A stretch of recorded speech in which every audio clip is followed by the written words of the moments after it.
Hello viewers, hello listeners, hello everyone. Thank you for joining me once again on DMAPS TV. So there is a story that has been trending, is that of Dr. Poppy Ramathuba, the MEC for Limpopo in South Africa, as she was saying that no, enough is enough. Zimbabweans should go back to their home country and be treated there. And now the Citizens Coalition for Change President Nelson Chamisa is thrown full weight behind South Africa's Limpopo MEC for health and cause for the neighboring nation to assist Zimbabwe in also holding credible elections to end this crisis. So the Limpopo member of the Executive Committee for Health, Dr. Poppy Ramathuba, made headlines recently after berating Zimbabwean patients, saying she was considering billing President Emerson Mnangagwa for health services offered to immigrants. So Poppy was on record as saying that what is Mnangagwa doing? I mean, he is doing nothing. And the rants attracted widespread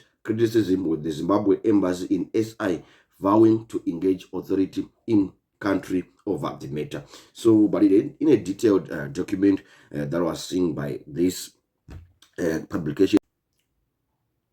So after this happens, there are some people where people want to know what their sentiments with regards to this issue. So Mr. Chamisa, he has bagged Ramathuba, saying the patient's conversation also triggered very sad emotions in him. Mr. Chamisa's executed with that, as I listened to my dear compatriot expressing gratitude to the MEC, I was filled with a deep sense of regret, sadness, and rage. Here, vulnerability reminded us of the real impact of our poor leadership on the lives and dignity of our people. For me, it deepened my resolve to change it.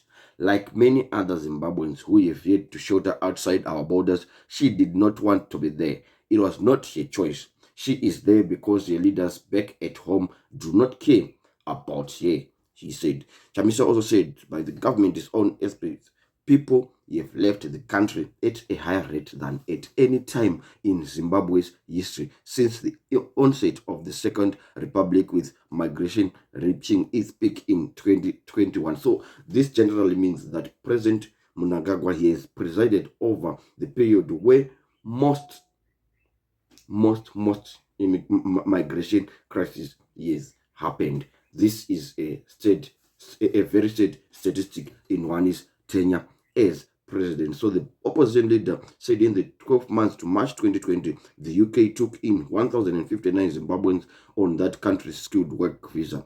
And by 2022, that number had increased to 5,549 visas to Zimbabweans for skilled work. A figure he said has gone up by 444% in just 2 years.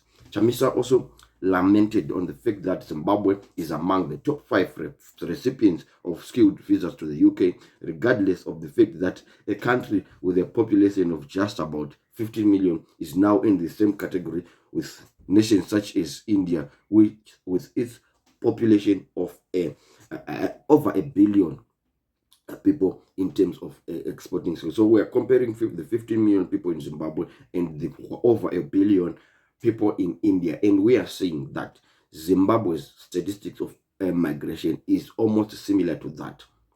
Come on, guys. This is a sickening percentage. So you also bemoaned that fact. You said that we are losing skilled people more than countries that are at war.